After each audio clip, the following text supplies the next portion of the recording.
cannot believe it. Not one word was said there, fellas, and I didn't even instruct you not to. Actually, my wife just dropped me off some cake. Oh, so, okay. What flavour? I was actually having a mouthful of cake. What variety have you got? What cake? I've got orange meringue or whatever, meringue cake, whatever it's called, and I've got this blackberry one, and I've got these shortbreads with jam. Oh, very nice. Biscuits as well. Love a good shortbread. Yeah. With coffee. Cool. And I've got my dog trying to come and eat. Piss off. You only come to me for food, you bastard.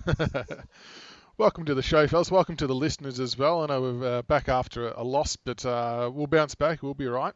CB, good to have you back, mate. After a moral victory. Yeah, we can say that now, can't we? Everyone else says it. Welcome back, CB, after a week off. How have you been? Yeah, good, thank you. Good to be back. Did you enjoy yourself, the time away? Yeah, we did, mate. Easter Bunny come like I needed to eat more chocolate, but yes, no. He's a great man, Easter Bunny. Come along and chopped off some little eggies for me, and I smashed them jewelry. So it was good. How about you boys? Have a good Easter? Everyone good? Going all right. I reckon we've got enough Easter eggs to get us through the next 4 or 5 months. But that's a byproduct of 2 young kids, I think, and they get overwhelmed with Easter eggs. But it's trying to keep the eggs out of the 2-year-old's hands is the tricky part because he knows where they live. And even on Easter Sunday, I think it was, everyone was over and he kind of went quiet for a little bit. And I thought, he's just sort of ducked off somewhere. And I went down to our bedroom and there, sure enough, he was sitting on our bed with 2 of the big Easter rabbits trying to sneakily eat them away from view. So we've got our challenges in the household, but it's all good. So I just want to... what about you, Mick? How are you going, mate? Yeah, good, mate. Thank you for asking. You wait till your boys get older. For my boys, they polish off Easter eggs in probably 45 minutes, and then they just move on to everything else. So it's amazing how much chocolate they can put down. Yeah. It's I'm assuming as they get older, they can handle it a bit better. They don't lose the plot afterwards like what our young fella does. They can. This is a completely unrelated comment, but I just want to say how nice it is sitting out in the garage when it's cold because I can wear my 2019 Premiers hoodie. It's a nice little touch instead of just wearing a t-shirt and shorts. So I do enjoy wearing the Richmond Grand Final stuff around. But anyway, nice. Yeah, it's any chance you get, go to the shops just for no reason whatsoever. Wear your Premiership gear, folks. Get it out there. Well, I don't wear my Premiership gear every day. Every time I go out public, I always wear it. So no. Every time I feel a bit frisky, I just drop a blue pill and make the missus wear mine. It's fantastic. Very good. All right, big game against Port Tigs. You're leading the way. Thoughts on the game? Okay, let's talk about the elephant first, yeah? Which elephant? The umpiring. Now, the umpiring did not cost us the game. Let me just put that clear. What cost us the game was 2 fucking stupid decisions. Bolter. He's still eating cake, ladies and gentlemen. If you can't tell, he's still trying to shove down another spoonful of cake. I was expecting you to ramble. You normally ramble before you fucking throw to the game. You just been thrown. All right. Okay. I'm trying to stop it. That's it. Now my mouth is empty, which is good. All right. Yeah, Bolter. Hopefully gets a fucking really strong learning from this, right? He had no point. Now, it was really soft. I had a look at the vision. It was really soft, and it was that Gino Gardis, whatever his name was, actually pumping and shoving with Bolter, and Bolter's just had enough of it and just sort of picked him up and thrown him out. But with the way the umpire was umpiring the game, they were like looking, and I've got stats which I'll talk a little bit later in the Tiger Den to back up my philosophy of what's happening to our club at the moment. They're actively seeking free kicks against. Right, and he just gave him an option to do it, which means the ball from the wing, which we were attacking, got sent back to the other end and they scored a goal. And then we had that ludicrous decision, which is the worst decision ever officiated, and that says a lot considering how bloody well we were reamed against the Swans. Umpire number 16 at the boundary, literally, half a metre away from Robbie Gray, taking the ball clearly over the line by a metre. Play on, allowing him to bring the ball in, and snap a good goal. So that shouldn't have been allowed. So that's 2 goals. Wouldn't have happened. And, the Bolter free kick, it should have been a Bolter free kick for holding the ball, but umpires being the umpires, how they're umpiring, let it go, and Gray got the goal. So make no mistake, even saying that, it sounds like I'm saying the umpires cost us. They didn't, because we have some major issues at the moment and I posted this on the BigFooty review thread. I mentioned a couple of episodes ago that we're rolling our half forwards up high to support our midfield because our midfield's getting smashed at the moment, which in turn leads our forwards outnumbered, which means when we pump the ball in high and long, which we seem to be doing stubbornly, we're getting Lynch trying to bring the ball to ground or Jack trying to bring the ball to ground, and they've got hardly any support. And when the small forwards get there, they get there rushed because they're running full tilt. Perfect example of that is George Castagna. He was having a fantastic game. If he was in the forward line when that ball was coming in, he would have been able to probably get connection to his foot on that ball and would have won us the game.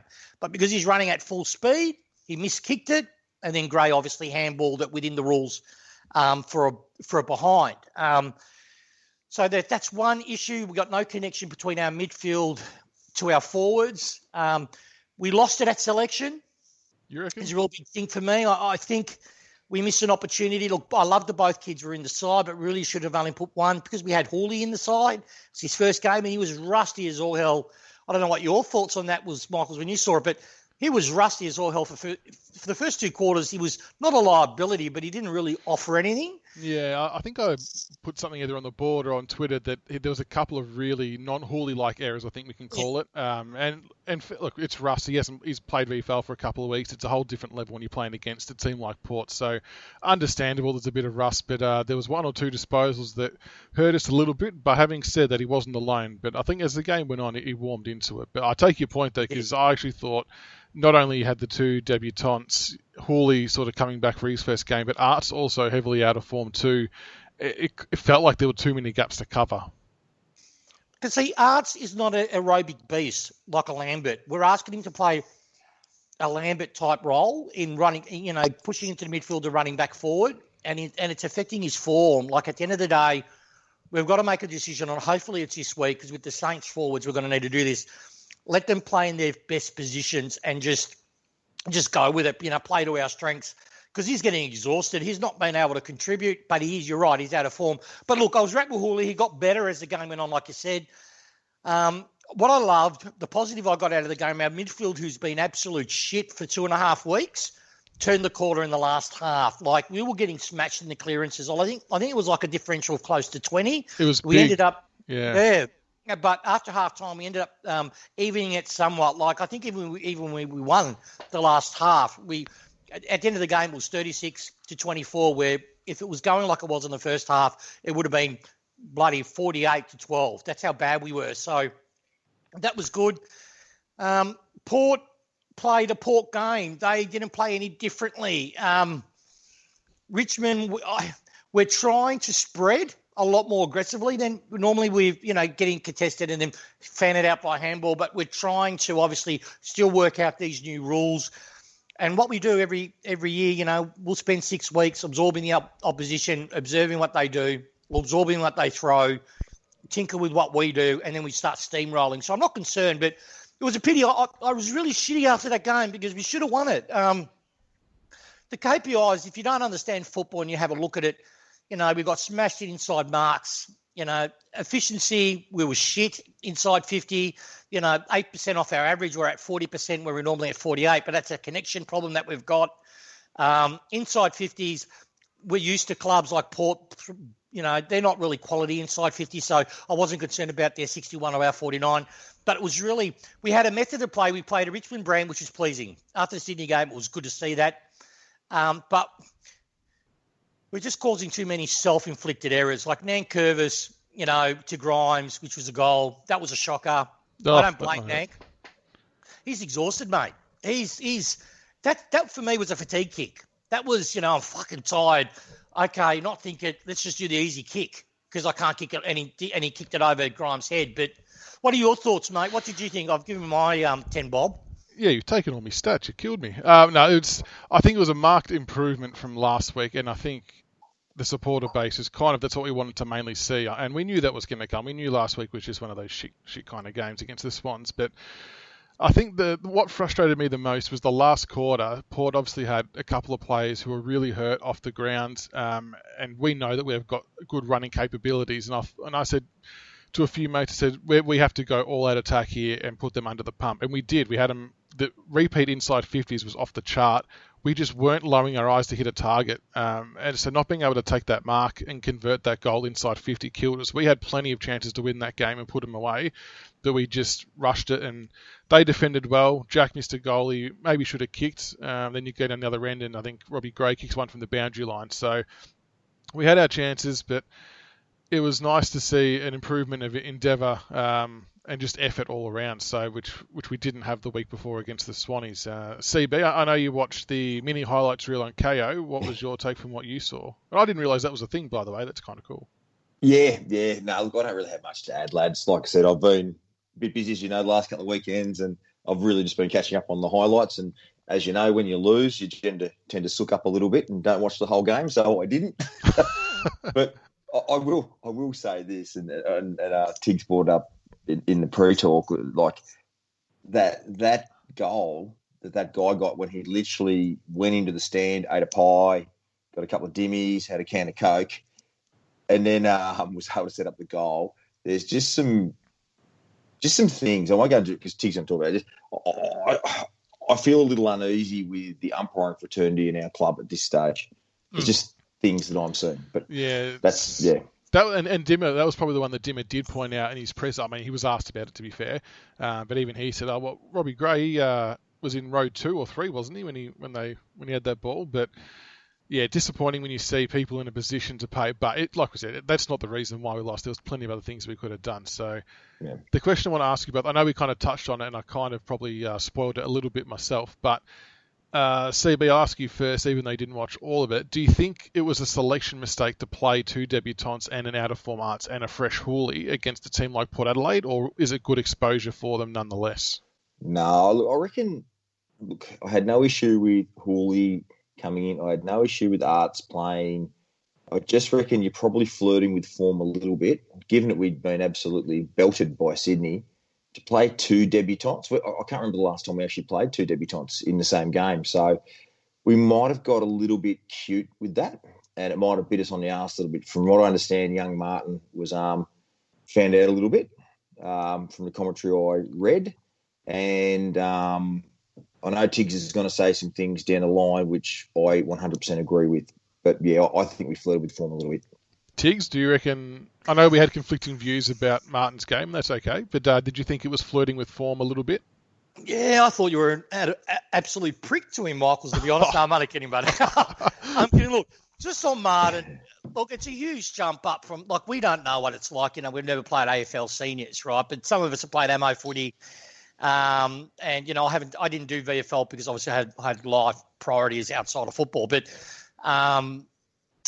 I felt for him too because he didn't have the leadership around him that he normally would have, you know, to actually when we bring kids in. The reason why they're pretty good, if you remember last year and the year before, Jesus, Richmond's brought in Graham and he looks like a 200 gamer. You know, Richmond brought in Shai Bolter. Look how good he is. Because generally when we do that, we have the core of our leadership group around them in the position that they play, and it seemed like. With Hooley in his first game back, particularly I love that kid that played in the back line, but for Martin himself, I think he tried. Look, he was daring. He tried to be daring, but had no game awareness. And I think just the noise of the crowd overawed him. But were we cute? I think we weren't cute. We were dumb. We looked into the game and we thought, okay, for some reason, we need spread on the ball, so we need to get more speed into the game. Where with Port, them not having Rockcliffe, but them having Wines and Boak, what I reckon we should have done is go, okay, Prestia's out. If we want to go 2 new kids, put RCD in. That's like for like. He's an inside. He's elite. His hands are elite inside RCD. And he can burst from stoppage. I would have got RCD over Martin. And then I forgot when the other lad is that played in the Mansell. He played Mansell. well. I like him. He attacked the contest he's a hard. Richmond player. He's a Richmond player. Yeah, he's lost 2 games worth of fucking match payments already, but he's a Richmond boy, right? He goes at the ball. He goes at the ball hard, and I like that. He was a good pick to put in. He learned a lot from that game, and I reckon that game's going to really suit him because he picked up the tempo pretty quick.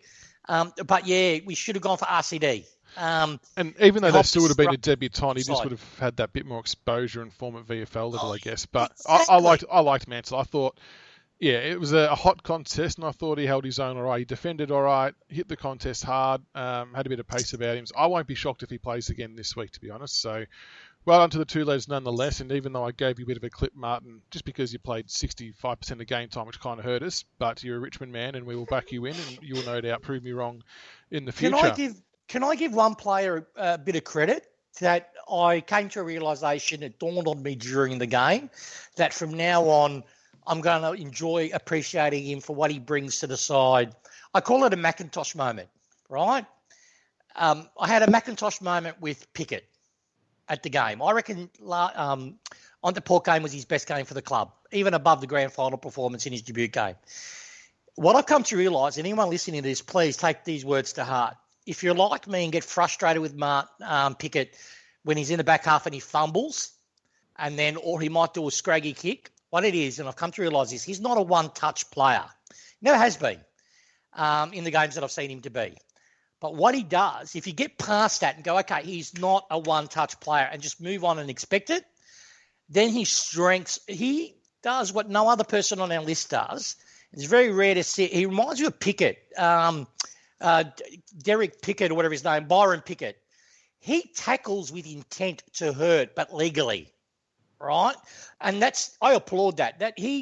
When he hits you, when he lines you up and he hits you, you know you're being tackled by Marlon Pickett. And that's something that can spread throughout the whole team. He does it legally.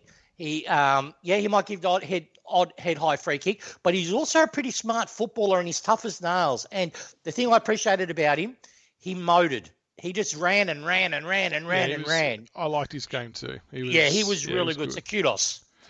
And he shepherds. For the love of God, more people do. They protect the guy with the ball instead of trying to run the same speed next to him. But no, I like Pickett's game too. So no, it was good. Good shout. CB, bloodbath. And now I know you put out a bit of a tweet about this, and the funny thing is it's not going the direction people think. Oh, I've got to play the intro. Right. Hang on, here we go. Oh, shit. How good am I going?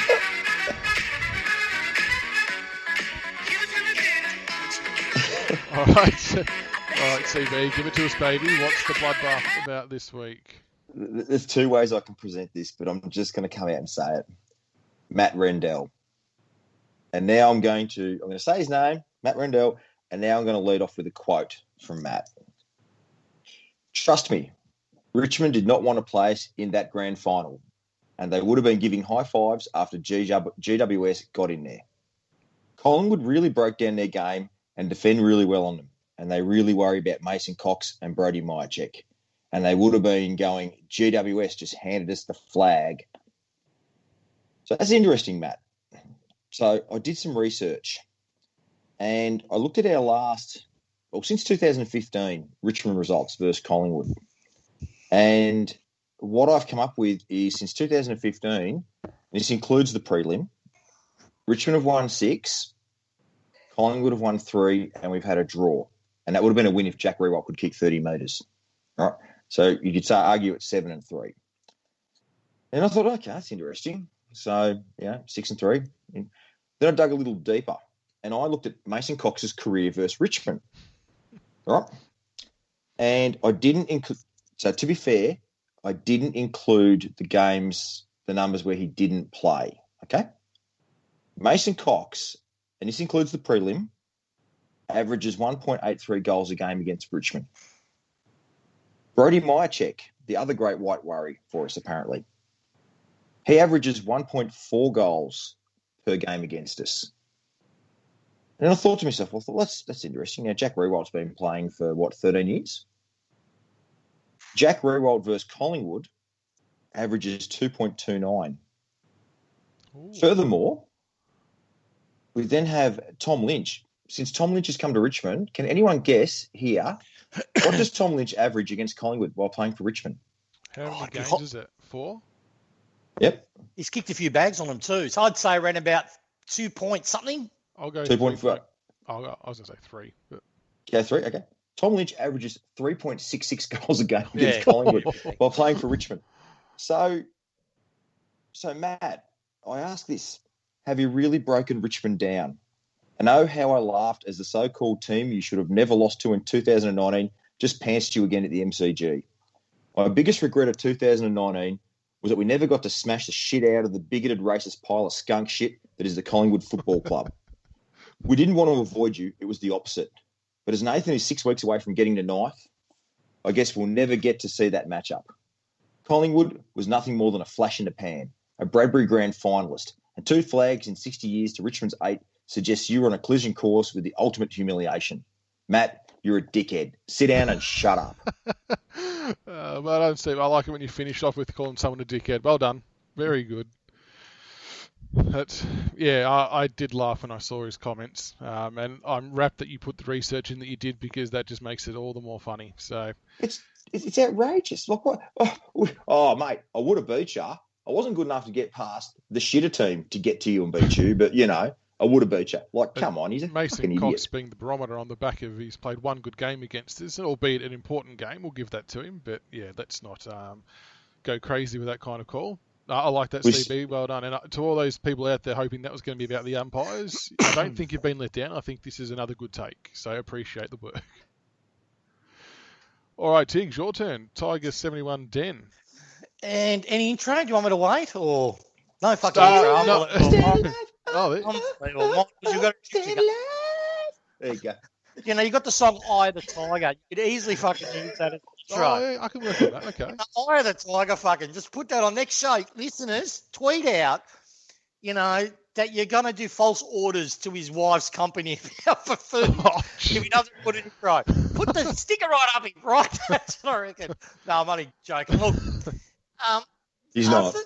Yeah, he's not. Look, after the 2 weeks of literally like CB sort of said, he's concerned about the umpiring trend and watching all 4 games that we've played so far this year. I'm an emotional type of bloke, and I shoot off at the mouth. That's why I tweet during games now, just put a bit of raw emotion with the listeners. And, outside of a few, it's been well received. But it got me thinking, take emotion out of it and do a bit of digging, right? And what was good, during that SEN brought out an article today that sort of backs up what I'm saying, but with a bit of a difference. Now, Richmond's always, well, when I say always, from 2017 I went back to, till now, we've always been bottom 4 in relation to free kicks for. So we've generally been worse. We lead the league of conceding the most free kicks if you add all of them up together. But there was one year where we were third last. So this year we're last again, right, by a country mile. We're literally, for people that haven't seen it, just go to the SCN website, but we're negative 27. So we're right on with Geelong, which surprised me a little bit. And then I had a look at the numbers and what do they mean? Now, normally you can break it down who in your side gives the most free kicks away. Now, you normally, outside of this year, every other year we've had 2 players in the top 10, which makes sense. If you concede more free kicks than any other side, you're going to have players that are conceding free kicks that would be in the top 10. In this case, we don't. So I had a bit of a chat. I actually spoke to an ex-Richmond player today. I'll keep his name out of it because I don't want to I don't want to embarrass him without his permission. But he confirmed the philosophy that I've got, that I believe that the club may have, and he's investigating and doing it within the rules to ask a please explain. But I sort of said a couple of years ago, and I'm a firm believer on this, we have umpires that umpire to the jumper. They don't umpire on what they see, because often occasions they might be a little bit blindsided. So they'll just assume this is what's happened based on the jumper that they actually see. That's why some people, when they see us with our yellow strip, were commenting on Twitter before the game, we get better runs with the yellow instead of the yellow and black Guernsey, our home Guernsey. So that's probably relevant, because obviously different Guernsey might break that subconscious a little bit. But having no one in the top 10 tells me that across the board, our team, each individual player is being hit more than they have any other year. Oh, that's just common sense. So some of the non-decisions done against Port were criminally bad. Like, Bolter's tackle that led to no call being made, that led to Gray's last goal. That for me was systematic of what was going on in that game. You had Butters actually throwing himself into, like I think it was in the third quarter, he literally threw himself into Grimes. All Grimes could do was fall back. But the umpire, who was on the left side of the contest, has guessed that Grimes, hugs, that's pinging for a free kick. When in the video replay showed that wasn't the case. And the biggest one that really got me that this Richmond player actually showed it to me when we watched a little bit of a snippet of the game today was there was an encounter where we had 3 Richmond players around 1 Port player, and it was on the wing, and it got called a block. And no Richmond player, if you have a look at it, no Richmond player blocked that Port player. That Port player just dived forward in the contest with only 1 Richmond player, and it was called a block.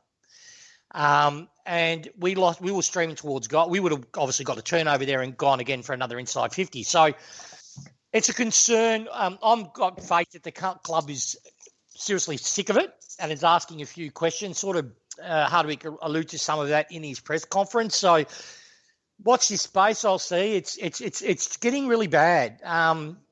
It's the worst I've seen it. And it's going to be interesting come to Saints because St Kilda is just as bad as us. And they can't use, in relation to the freeze against ladder, they're at -21, we're at -27.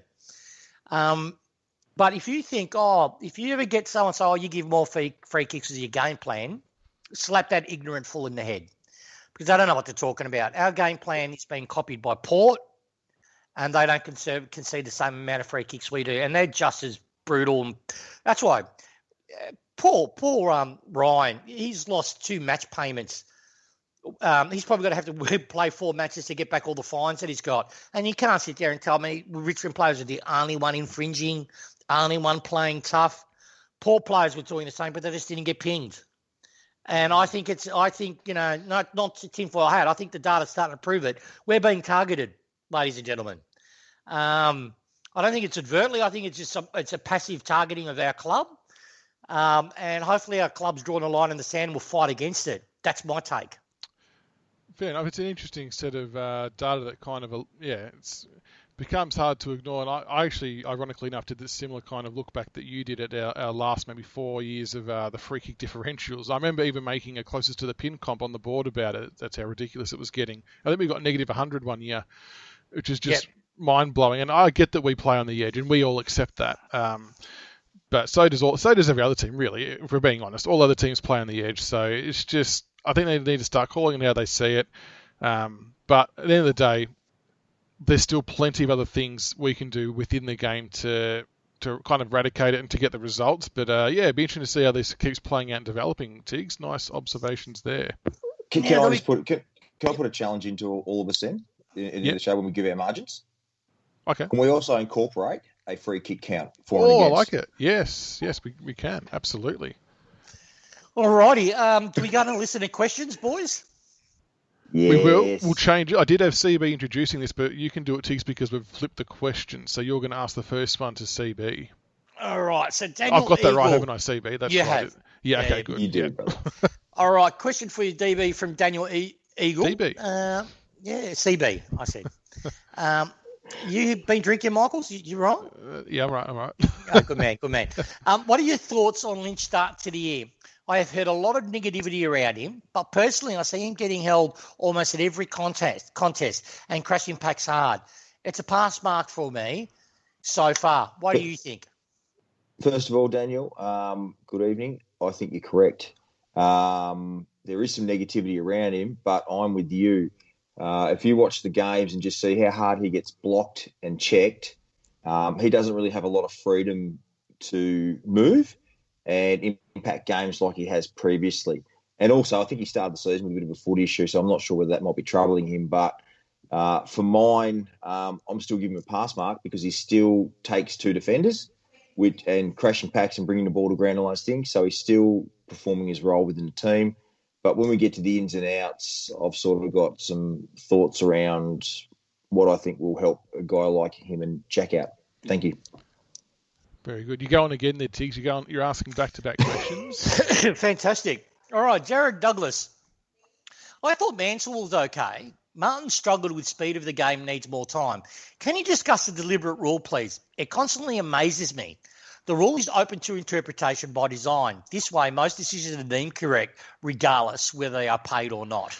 Michaels, your thoughts? Very, very true. They are. That's the problem. They're correct whether they're paid or not. And it's the fact there's 4 umpires who've got different interpretations. So if we look at the one that Bolter got pinged for late in the game when he was tackled, and it was an errant handball, went out of bounds, and they paid deliberate, and they go down the other end and score, I think. Then you look at the Robbie Gray rush behind at the end. Yes, it's within the rules of the game, but if he had done that over the boundary line, what would have it been called? It would have been paid deliberate out of bounds. And I think this is where the issue is and frustration is for fans, that deliberate's deliberate. Why does it matter what part of the ground you're in? Just officiate it the same.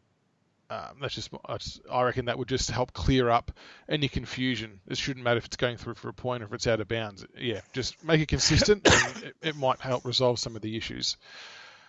All right, from Sergio, this is for you, CB. We seem desperately short of classy small forward options with Rioli out of form and Arts not really looking up to it. Do we rush in Rioli Jr. into the team? Are there other options in the VFL, or do we need to recruit outside of the club?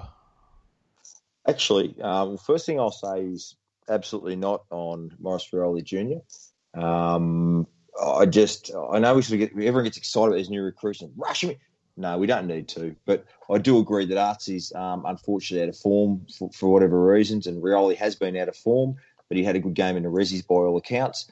And what I'll do, I'll actually make a comment, and then I'll let Tiggs comment because we're on the same page with something. I think we've got a forward in the team ready to go, but we don't seem to play him forward anymore. He's a 45-goal-a-year forward, and I'm talking about Josh Caddy. I think if we just structure up a little differently and put some square pegs in square holes, I think we will be a more potent forward scoring unit. What do you reckon, Tiggs? Agree? Yeah, agree, but I'll delve into it more when we do our ins and outs, bud. Yep, no worries. Rightio. Well, on to that. We'll also go to the next question from The Tail. Tiggs, what should the lost a grand final to Richmond curse be called? This would be good. Tail, great question, mate. You're obviously an astute footy observer. And to pay the question its respect that it's deserved, it's not a curse at all, mate. What it is, the reason teams that play the grand final have suffered after playing us is because they don't have the medical team, they don't have the rehab team, they don't have the fitness staff that we have. And it's proven time and time again, and Geelong are going through it at the moment. Because when you finish the grand final, straight away you're 4 weeks behind everybody else, 4 or 5 weeks behind everybody else. And that's a big chunk. You cannot dismiss it. That's why it really can impact your whole year if you don't manage it correctly. So it's not a curse as such. It just highlights everyone that we've played so far has major issues. They're not as professionally run as us in relation to off-field rehab, training loads, and standards. That's how I see it. So that's the reason why they struggle. But the curse I will call it's the malingerer curse. They're malingerers. They don't go hard enough. The Sri Lankan fast bowlers. That's it. Yeah, I think it's a fair enough call. I'm happy to death ride Geelong to get a better pick. I just think we all should be. Yeah, how bad is their game style being exposed at the moment? Because they're not match fit like other sides. Like we're not match fit yet either, but at least we scrounged together some results. Yeah, at least we look competitive. They just look like fucking. Thank God Hocking's given them the mark kick rule. Oh, the new CEO. Yeah. I'll leave that one alone. I'll leave it alone. Is anyone else actually just delighting for the fact that the rule was meant to nobble us a bit? Is actually nobbled that guy's team even worse? No, it is ironic, isn't it? And to be fair, I reckon a lot of us thought it was going to heavily help them with their game style, but whether they haven't adjusted yet, they might change. Who knows? But no, it's nice to see them chalk up a few losses and improve our pick position. Now, do I have to ask you this question? Or yeah, okay. Yeah, so, Michaels, Tigerland Terror has got a question for you. When, if ever, umpires going to be held accountable for their performances? they won't be. And I put out a tweet about this after one of our games that I've thought for a while, and people might laugh and think this is ridiculous, but I've thought that umpires should also have a press conference after the game, like what both coaches do, just so the media can ask for clarity on any sort of dubious decisions, just to get... It's more of an educational thing. It's not the shit can or to point the finger, but it gives them a chance to own up to any mistakes that they know were made, which I think people will respect and appreciate a lot more, because everyone knows it's a tough gig. There's no hiding from that. But we can't keep blowing smoke up their ass and pretending like they haven't made mistakes. You have to own it. And then if we can get some further clarity straight after a game while it's fresh in everyone's mind, and we can sort of address those things, I actually think that will help keep umpires accountable. It'll help relationships between players and umpires and supporters and umpires, and that'll hopefully extend down to grassroots level as well. But it'll never happen, I understand that, but that would be how I would like to see them held accountable. And the last one I'm redirecting to you, Tiggs, from Jonathan Lawson. This would be an interesting, because I would have liked to have heard the real-time comment here. What was the best thing you yelled at the TV in response to the free against Basher Hooley for the holding the ball after it was touched off the boot? Oh, jeepers. I had one Twitter, I think it was accusing you for swearing, Michaels, and then you threw me under the bus saying you don't swear. So I would have to say it was a few beep, bleep, bleep, bleep, bleep, but cheating maggots got yelled a few times, I would think. That's basically what I was screaming at the TV at the time. CB? I know it was directed at Tiggs, but I want to know what you thought as well, because this was one of the most ridiculous things I've ever seen. Yeah. No, as I said, mate, in the pre, remember, I haven't seen... You haven't seen? You actually haven't seen the footage. No, I haven't seen a bit of footage. No, I've literally seen a 25-minute highlights package. So I can see why they left this out. Do you want me to paint the picture for you and I'll get your reaction on the spot?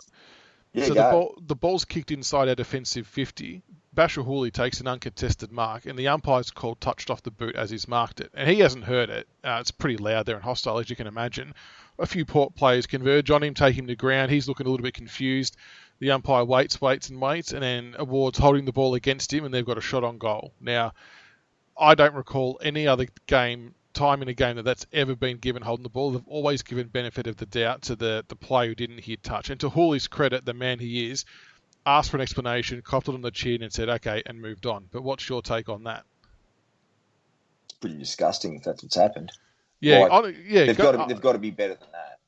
Yeah, and it was just criminal. I could not believe it. It's not as if Basher Hooley's a known cheat, if you know what I mean. Like, he's not the type of guy who he's a very honest footballer.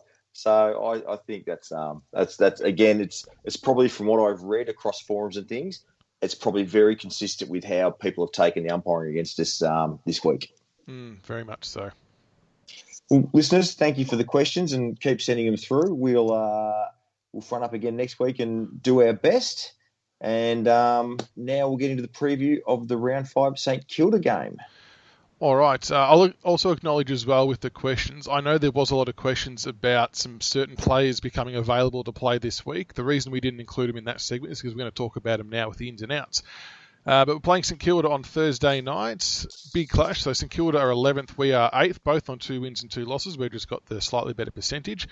The Saints are coming off a very impressive come-from-behind win against West Coast. I'm not sure if you blokes were keeping tracks on this score, but early in the third quarter, even the Saints supporters had written them off and were tearing up memberships, microwaving things similar to what we do. And then I don't know what changed, but they ended up turning a 30-point deficit into a 20-point win. So whatever they did was just incredible. They dominated the clearances quite heavily, which kind of alarms me a little bit, given that's been a bit of a weakness of ours for a few years, and it's something that we don't feel we need to address, I think, from a coaching perspective.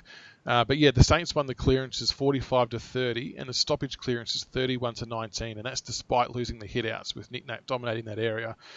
So it's going to be a tough game, but you've both sort of messaged me offline about some potential outs for the Saints, which we'll get to later. But what are your thoughts on the upcoming game, Tiggs? Look, you hit the nail on the head. If you allow St Kilda to dominate clearance and particularly stoppage clearance, they're always dangerous to score because they play direct. They've taken that from us and they've gone the extra level with it. So they'll go straight down the guts and try to score. West Coast were in front because they were actually hitting their targets by foot and they were getting the contested marks inside 50. St Kilda's defence isn't that great. So But that dried up as soon as they started actually converting their stoppage clearance dominance. Their forwards couldn't get supply, West Coast forwards, and the avalanche started. So we've got to obviously avoid that. We need to make sure that we play as we played against Port. Get back to playing to our strengths, is making the stoppage as dirty as possible. I.e., we invented it, because I've never really seen a team do it other than us, where we will go in with an outnumber at the stoppage but surround the contest. So our outnumber would lose. They will try to break away and be swarmed by 2 or 3 players and then make a rush decision. We need to go back to that, because if we don't, they've got the potential to cut us up if we don't go in that route. Look, it's been thing. They're not going to go in full steam in relation with their rucks. There might be a few injuries. Was reported on the paper today, and a few players might not be coming in. So it's an advantage from Nankervis. We will speak about the ins and outs a little bit later, but I reckon we might have an edge with him in the centre if we choose the right people at selection. Our backs can contain their forwards. They're small forwards. We just need to one-on-one them. We just need to play them to, just understand that they're small forwards. Try to copy how we play. Best way to beat us is to man them up. So just go one-on-one. So put our smalls onto their smalls and actually pick like for like. It might mean players that we don't necessarily want in the side get in the side because they've got the endurance or the speed to actually go with them. But yeah, I reckon it's going to be a good game. I reckon, a funny note, St Kilda's not won a first quarter all year. So if we can get on the board early and get up in front and then contain them while just staying offensive, that's the key. Don't worry about defending overly much. Just go goal for goal. Make it a shootout. Make it a shootout as long as we can, and we should win. Yeah, no, like it. I'll say this on their smalls. So they've got Higo, Butler, and even who's the dude from they got from Hawthorn, the Indigenous guy, number 8, really good footballer when he gets up and about. Hill. Yes. He's been a bit down. Yeah, the one chink that I see is I reckon we can expose Higo and Butler in particular, and the other guy is defensively. We know offensively those guys are really, really good and they're dangerous when they're moving one way. But I reckon if we can get them going the other way, I reckon we can actually outwork them, if that makes sense. And I think there's a hell of a big opportunity for our half back line this weekend to really get the ball going our way. And we're playing in the Bunnings shed, so there'll be no elements to contend with, which makes it interesting. And I do agree with Tiggs. I think if we get the ins right, and we're both thinking the same bloke, I think that will assist us structurally in keeping things a lot tighter and will help us all around the ground. But I've got 3 ins, but that's how I see it. I think it's going to come down to work rate and who'll go harder for longer. Yeah, fair enough. And hopefully they spent a few more petrol tickets than they would have liked in that comeback against the Eagles. Well, did anyone else see that? The one thing I saw when St Kilda come back was I was actually thinking, like, that's normally the shit that used to happen to us in the bad old days. And I just thought to myself, thank Christ they got that out of the way a game early. Yeah, I know. It's either going to galvanise them and they're going to come out really strong, or they're going to be exhausted by about the third quarter. Hopefully it's the latter. Yeah. The game where it's going to be won and lost. I'll give my take first. And you sort of touched on it with the small forwards there, Tiggs and CB. But an interesting stat I saw from their game against West Coast is tackles inside 50. St Kilda had 18. West Coast had 6. And just by comparison, Port Adelaide had 10 and we had 10. 18 is a ridiculously high number for tackles inside 50. That's well above the league average by quite some way. So they're obviously trying to use that as their one would, similar to what we do. So our forwards are going to have to be sort of hot onto that and make sure... our defenders are going to have to hold on to it and make sure that they're disposing of the ball quick enough and don't get caught to give away those easy free kicks in front of goal, Tiggs. Yeah, no, I agree with you. Look, we've got the defence to be able to do that. The difference between West Coast likes to contain the ball within the defence to launch an attack. What I mean by that is West Coast's first game plan is as soon as the ball's in there, let's say McGovern's hand, he'll switch it. right? Or you'll kick it with inside the 50 arc, and then they'll launch via a switch kick or a long kick. So we don't do that. Grimes gets the ball or Shaw gets the ball, and they kick it outside of the 50 more often than not. So they're not going to have the opportunity to get that amount of tackles to us if we play to our strengths or to play to our form. Look, where it's won or lost for me, and we sort of touched on it, but their small forwards is what will either win them or lose them the game. Dan Butler and Higgins, like CB said, have major weaknesses.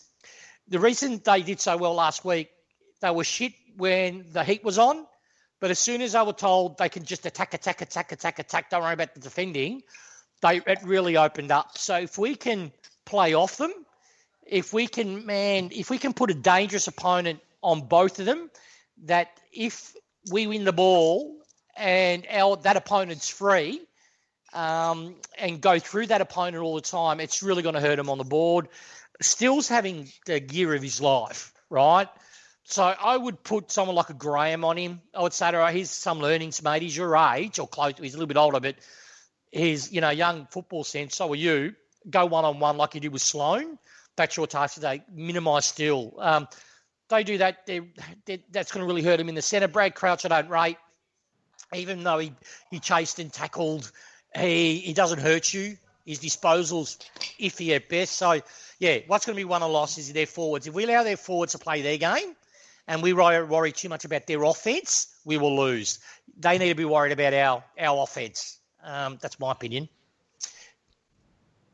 CV? Yep, right. So I'm going to have to go into my ins to justify how I think the game will be won and lost. So I do apologise. I'm going to have to incorporate it in there. It's a natural lead in. That's fine. But for me, CCJ, this is the perfect game for him to come in, right? So my ins, I've got CCJ, McIntosh comes back in, and Josh Caddy. And some people might go, Josh Caddy, but hear me out. My outs, not Dusty Martin, but the other Martin, number 36, Mansell and Arts, right? So what I really want to see us do, by bringing the second ruckman in, I think we play structurally, our game stacks up a lot better. And so what that will allow, if we get a second ruckman in, it allows Asprey and Bolter to stay in the defensive arcs and become that general side. So Bolter doesn't have to worry about shooting up the ground. He can just do his business and get the ball going our way, and Asprey can lock down and do what he normally does. So I think by not sort of chopping and changing so much and having and as Tiggs has rightly pointed out, every time one of those guys goes in the middle, we generally lose a bit of momentum and the ball does start coming in. So if you've got those two blokes to lock it down defensively, that helps us. But also by playing a second ruckman, that will hopefully allow us to get another big body behind the ball to help our defence out, which will bring it to ground and allow us to run it out, if that makes sense. Which then means, as we're moving the ball around, we've still got our targets in Rewalt and Lynch being a lot more mobile. And then what I want to see is Josh Caddy, who, like I said, he kicked in 2018 45 goals. Yeah, I think so, Yep. It's an opportunity for Josh Caddy to play in the... It doesn't matter what he thinks he is, whether he thinks he's a midfielder or not. He's not. He's a natural sort of utility type forward. And I think he's most dangerous around the goals. So if Jack goes up the ground and he's our out kick, on the wing, we've still got Caddy and Lynch behind the ball as the secondary units. So I just think with those ins, that's what will help us win the game if we can just get those structures right and the ball moving in our way. Does that make sense? Yep, no, it does. Yeah. So that's how I sort of think. That's how I think we will win the game. It's going to be one at the selection table for us. So, Tiggs, what about you, mate? What are you thinking? Yeah, well, you stole my thunder with Caddy. I would be saying, if I was hard, we've got to be saying a Caddy for the next 8 weeks, not just for this game. But what Port highlighted to me, the Port game, was that we're too predictable to defend. So it's very easy to defend us because you just double team and Jack and you double team Lynch. Because our smalls are so high up the ground, their basic defence can run the ball more off out of the forward 50 than we can score. So Caddy, for me, he's a great mark for his height. He's more importantly, a smart footballer. Yeah, he's slow. He's not treacle slow, but he's slow. but he makes up for that slowness in being a weapon. He's like our version of Essendon's. Who was that Porker that just come back in? You're talking about the stringer? Yeah. The package. The package, right? He's like our package, right? He obviously has his own feelings about where he should be playing, but I reckon now he's really receptive. He just wants fucking game. So if I was Hardwick, I'd say, all right, Arthur's taking the ball, that spot off you. Here's your opportunity to take the spot back and just play him forward. And what it's going to do, it's going to spread their defence. They can't just double team our two talls and ignore Caddy, because we will start going through Caddy. He'll be marking and his goals assists are really, really good too. So Caddy needs to come in, regardless if it's the Saints or next week or where we play the week after. He needs to be in the side. He's too good to be leaving out, particularly for a basic role player like Arts. He was okay to fill a spot with their injuries, but he's a limited footballer. I'm glad he's on the list because you need solid depth, but he's not a gun. Caddy has won us games. He kick-started us in the 17 grand final. He was important in preliminary finals and in semi-finals. So he needs to be given that chance to build his confidence. So, yeah, that's Caddy. I mentioned CCJ after the game in the thread on the review. We need to find out if he's a player or not. Now, I was pretty keen to have him in for the Saints game because I reckon we need to put him in for 3 months regardless of form. And before people start screaming at me, why regardless of form? We need to have this kid understand that regardless if he goes in or out, he's not going to go in or out of the side. We're going to believe and bank in him. It's an opportunity because we haven't got Soldo. Nank's been run into the ground. Nank is doing a Benny Gale. He's moving to the defence and does that really, really well. So just say you can play the both of them. You just have CCJ to stay back in when we press forward. When we press, high in our forward 50, just have CCJ hang back to be part of that wall to bring ball in because he's an intimidating height. He just has to patrol around the inside, the centre square area. And go where he needs to. He's not a forward. I don't want to see him as a forward. If he floats in there and gets the odd mark, great. But I don't want him to put him as a full forward. It's too much pressure for the kid, particularly the way that we're playing to our forward. So Nank needs that chop out. But I had a bit of a change in thought. If the noise that Rowan Marshall might not be in and Ryder might not be in, it means we're going to be Carlisle will be rucking. And if that's the case, I would then probably go, okay, I'm thinking on the run here, but maybe we'll do the CCJ next week and go, okay, let's get another runner inside the thing to man up, to actually negative tag Butler. He just runs around with Butler all day. I'll be happy if it, like Daniel Rioli knows Butler. He put him on. Go, Dan, all right, you're in. I want you on Butler, and you just tag the shit out of him. You've got the engine. You're taller than him, and you're just as quick. And give him that challenge. And if he, and I'm confident he'll do the job. If he does the job, that's going to build his confidence even further. So, I'd probably, I was going to go CCJ, but I'll change my mind. So I'd go Caddy, Rioli in, and McIntosh comes in.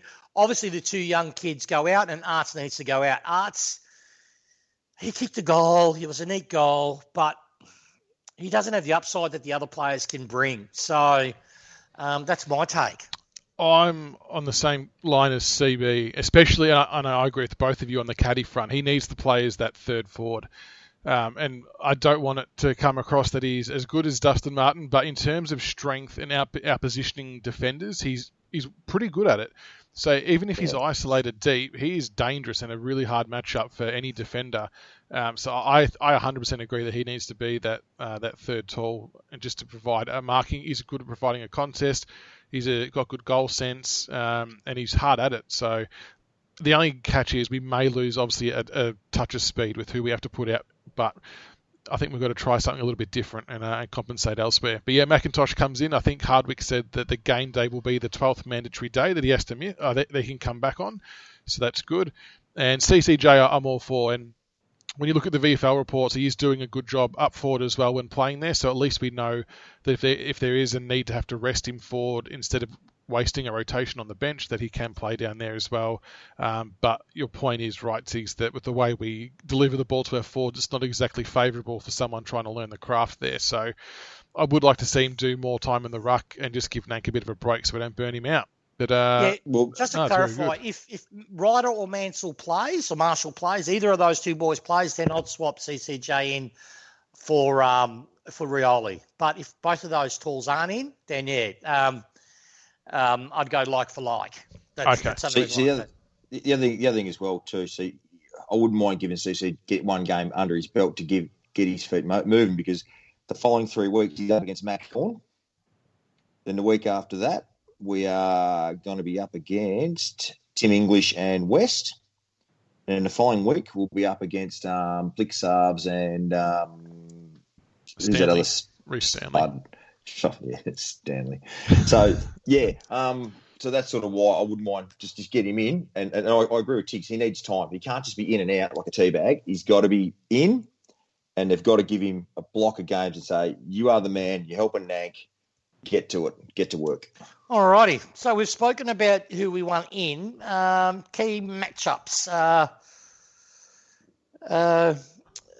You obviously want me to... Okay, key matchups. Yeah, okay. Max King versus Noah Bolter is probably one that will be... Look, Max King had his breakout game or semi-breakout game. He's obviously an extremely good talent. Noah's stronger, just as quick, nearly as tall. I reckon he can go one out with him and actually expose Max King for endurance. Max King won't chase him if Noel Bolter goes a run. So I'd be saying, when you do your intercept marking, do your contested marking. But, mate, if you can, I'd say to Grimes and the defenders, feed it to Bolter so he can run off Max. Try to expose him that way. But, that's going to be an important makeup.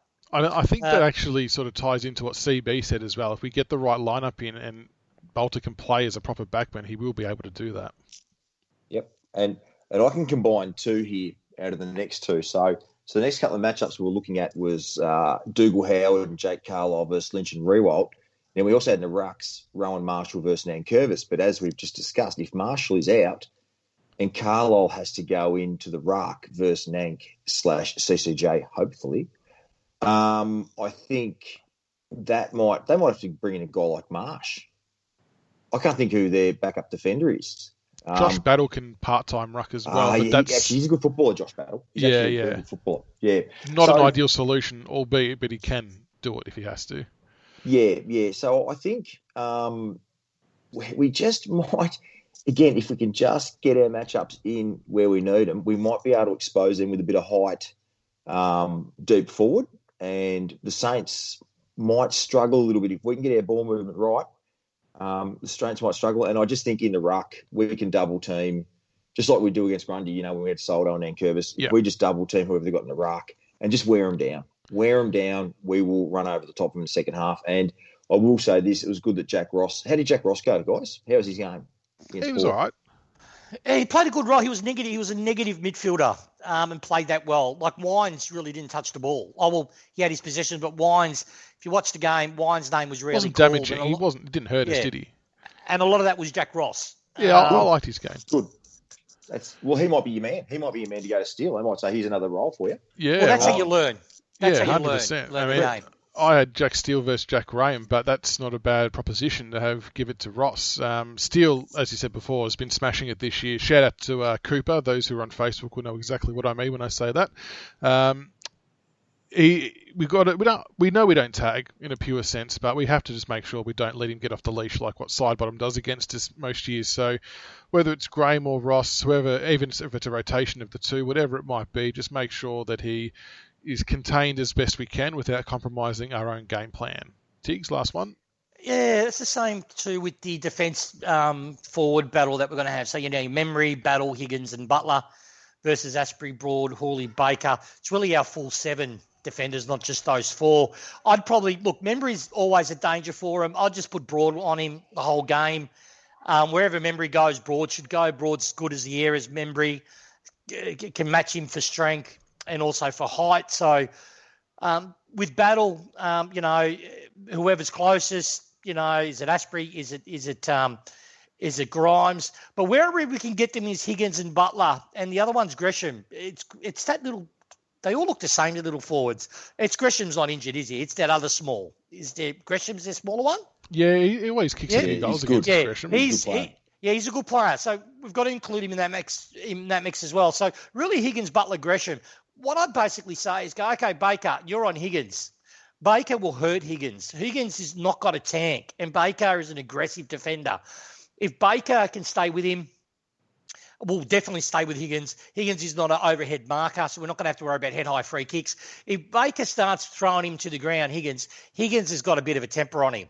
If we can exploit that, I would then look at, obviously with Butler, let him, if he wants to run out of the forward 50, now someone needs to go with him because Butler's goals, when they happen, boys, they happen when he's running into the forward 50. Yep. Right? So someone has to be on his hammer 24/7 when he's running in. If he's in the forward 50, just treat him as another forward. Our zone defense will be able to cover him. He's shit in the air. He's not as creative as people like to talk him up in relation to the dead ball off a stoppage. But where he gets you when he runs in, because he's got a really good tank, else he wouldn't have been out outside. So I would probably say to Hooley's not the one for me. I'd probably pick, again, I'd lead to Rioli because Rioli knows him intimately. And so, hey, Rioli, here's a challenge. We know you're a good player. Go on Butler. But if that doesn't happen, we've got to have to give someone to him. He's their barometer. Get on him. Don't allow him to run forward into our forward 50. If we can stop him running into our forward 50, we'll win the game and win it quite easily. He's that important to him. All right, there we go. There's a very good wrap-up of the upcoming game this week. So a reminder, the game is on Thursday night at 7:20 p.m. at Marvel Stadium against St Kilda. Hopefully we get a good Tiger army out there and a nice and loud. So we'll get to the predictions. And as CB wanted to add in, we'll do a free kick count as well. How are we doing that, CB? Do you want to do how many we're going to get or just what the differential might be? No, I'm saying you got to call how many St Kilda's going to get and how many we're going to get. Oh, okay. We're doing both. All right. You can go first then. Right. So I'm going to say margin, 19 points to the favour of the Richmond Football Club. Free kicks, St Kilda, 26. Oh, Jesus. Richmond, 16. And I will say this, we'll get 10 of those free kicks after half-time as they try and even it up. Oh, okay. I like your theory. Tiggs? I think I'm going to be right on this. So, TT, you're listening, mate. I'm interested to see your tweet come Monday or come after the game. I reckon St Kilda's shown their weakness this year. They don't like the heavy press. They don't like pressure on them. They drop their bundle. Teams can kick a score on them when they're getting bashed all across the ground. So if we do what we did to Port, we'll do it to St Kilda. I reckon we'll win by 32 points, Tigers' way. Okay. I reckon Freeze 4 will be 21 to the Saints, 12 to Richmond. Oh, that's horrible. Yeah, it is. And it's not out of the realms, though, is it? No. And it will be out of those 12 that we get, we will get those junk free kicks where we've marked the ball, but they call it in the back. We had 3 of those against Port. It's like fucking, you're taking the piss. We'll get them when, if your margin eventuates, we'll get them when we're 30 points up and it means nothing. It's like, have you guys ever defended a girl's honour? Any of you two boys ever defended a good woman's honour? All right. You know what the umpires do to us? It's like you defend this beautiful woman's honour, right? And you get your head kicked in. But not only bad enough, you get your head bashed in front of this beautiful woman you're defending, the guy takes his schlong out and has it pee on you. That's what the umpires do on us. It's just shocking. I'll give you one other stat I would love to know. I'm sure the Swamp Thing or someone will have this number. I would love to know how many forward free kicks we get in our forward half compared to the opposition every game. Because we don't seem to get anything, but by Jesus, we seem to give a lot away defensively. And I would just love to know what the disparity is there because we seem to get free kicks in the defensive half, but we don't really seem to get anything in the forward half, and it blows my mind. To add to your point, I'm sure they didn't show this in the highlights that you watched, but there was a point in the game where we were having a forward 50 entry. Tom Lynch and Aaliyah were deep in the goal square, and Aaliyah had Tom Lynch by the neck, and the umpire saw it and legitimately hand on the neck and play on. So and the worst one, there was one worse than that. Do you remember when Aaliyah, again, because he was getting away with murder, Jack Rewalt and Aaliyah had gone for a contested ball. Oh, fell on him. Their bodies both hit. Now, CB, what normally happens when 2 players from either side, not Richmond or Port, but any side, they go up to a contest, the marking forward has a mark, but it gets spilled because they fall down on the ground and the actual defender falls on his head. The defender's buttocks slam onto the forward's head. What do you reckon happens? Oh, it would normally be just, I think they'd just say, play on. Oh, you're fucking. Fucking hell. Anyway, it was the worst free kick I've ever seen. A non-free kick. That was awful. An arse slam. The arse man. My margin, I'll go Richmond by 27 points, and I reckon St Kilda will get 23 free kicks, and we will get 14. Yeah, we're going to get reamed. I reckon we'll get reamed for the next, 4 or 5 weeks because we've arced up about it. They just want to give it to us until it gets to a point where, they go, okay, we have to even this up. And then I can't stand it. I'm sure the players will do the best they can and to not have to worry about the result of free kicks. Oh, can I give a personal shout out? Yeah. Lee, please, love. Don't let them bother you. You've been getting really angry. I've been loving it. Seriously, Lee, I've been loving it. Particularly when you talk about tools and putting your tools down and then you're just going off the umpires.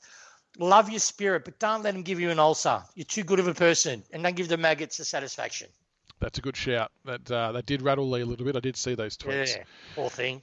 All right, well, that wraps it up for the show. Thank you for coming on, gents. Much appreciated. And hopefully we're back again next week, fingers crossed, with a win on the board, and we can enjoy the game on Thursday night. So until next time, go Tigers. Go Tigers. Go Tigers.